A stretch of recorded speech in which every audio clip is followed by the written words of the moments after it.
We are committed to fighting discrimination through storytelling. I'm a fucking unicorn. We share stories of LGBT individuals and our allies in order to build true community, one cocktail at a time. Hi, Michael. Come on in. Come on over here, you sexy man. Come on over here. He's cute. I know, Come sit right next right? to me, right here. Come on over I'm gonna here. snuggle right here in the middle. Move all the boys to one side. Welcome. Welcome to the show. Cheers. Cheers, everybody. Yay. Fantastic. So, you also identify as bisexual, correct? I do. Excellent. And how long have you been out as a bisexual man?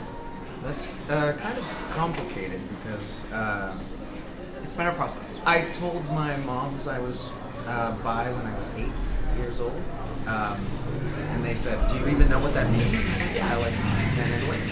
And so I was out to them very early, but I wasn't out to the greater public really until maybe a year and a half ago. And you said moms, right? I did not hear that incorrectly.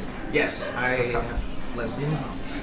All right. There's a lot of stories. We have a lot to talk about. Yeah, it'll be interesting to probe deeper to understand their reaction to that being lesbians. So good to know. I guess, to be fair, one of them is bisexual and one is a lesbian. So, Oh, okay. so I guess, yeah. So it this is is about. Even more to talk about. So then they're just transitioning. God, here we go again. Okay. Well, it's been a long transition. See, Mark just couldn't wait to probe deeper. Ooh, well, That's what she said. That's what she said. So I'm wondering if we want to have a seat and talk about this a little bit more. got lots of hard questions for you now. Oh, okay. That's the way we like Ready? it. Hard questions. Harder the better. penetrating questions. Shush. Okay. So, a while ago you talked about basically coming out at 8 for the first time, at least to your moms. Yeah. How did you know at 8? I mean, that seems very young. How did you know at It 8 does seem young. that you were bisexual? Because I had two moms, it just kind of made it easy for me to realize that I liked everybody. Did you have like schoolboy crushes on boys that you could identify as crushes? I don't know if I would call them crushes at that time, but So 8 years I know old is- that I liked both. I don't think I even understood what it was at that point, but I knew that I wasn't differentiating between gender. So I know that you said you dated men and women since you were in high school, but you didn't come out till a year and a half ago. Yeah. So I have two questions for you then. Okay. What took you so long? Well, I mean, what was the hesitation going up to San Francisco with two gay moms? And now are you fully out to everyone? The first part you asked was What took so long? what took so long? Yeah. And I would say the biggest thing was I was very worried that if people knew that I was bi, that it would change the types of girls that I could date. And it actually has, but I finally got old enough where I realized I don't care. Like, why would I want these people to like me and like if I have to hide half of who I am? Can you talk a little bit about when you have shared that with individuals or other people, straight or gay? Yeah. What types of reactions you get? I would say that the worst reactions actually tend to come from gay males. Really? A lot of them will be like, you're not bi, you're just too scared to say you're gay.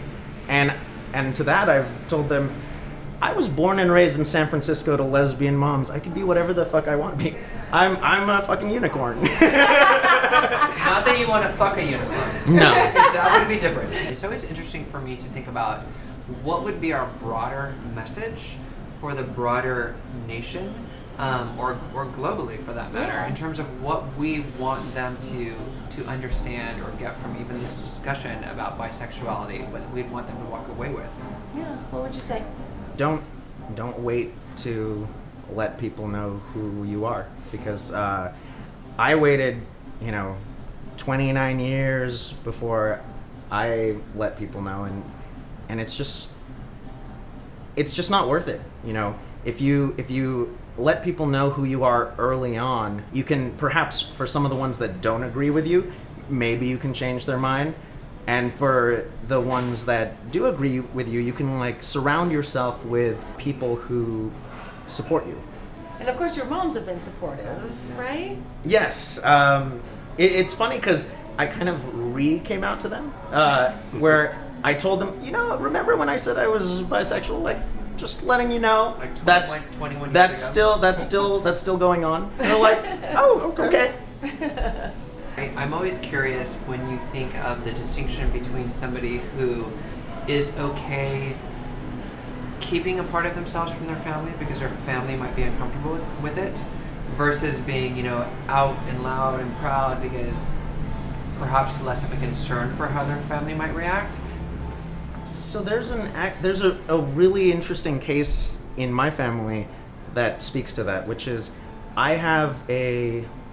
she's my grandmother. She's my non-biological mom's mother, and she's 92 years old, and she's very, very religious, and she doesn't know that. I mean, it's never been told to her that my mom is gay, and it's never been told to her any of these things. And I think that she likes it that way, because she knows. Like when she recently was in the hospital, and when I came to visit, the doctors there said, "Oh, are you family or friend?" And she's like, "That's my grandson." And it was one of the first times I've ever heard her call me that. I think we need to toast. I would love to start toasting to Michael's mothers. Yes. A toast to the mothers, the supportive mothers. Yes. Oh yeah. May you all have them.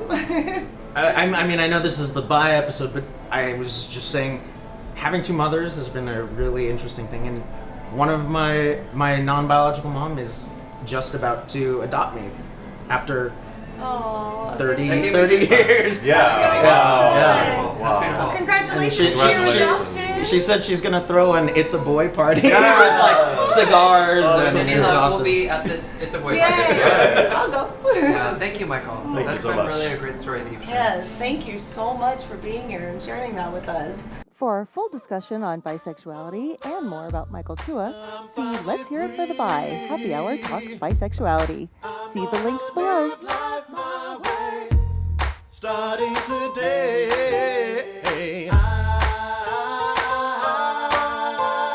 Finally got 3 words to sing. I'm coming out. Say, hey, hey, one more time. For more about Happy Hour with Cameron Stiehl, upcoming episodes and events, please follow us on Twitter, Facebook, and Instagram. For more stories and news about the LGBT community, go check out G News and Glitter Bomb TV, both hosted by Celso Delay. And for even more, check out It's Everything with BB Sweetbriar and The Sex Talk with Mo and Genoa.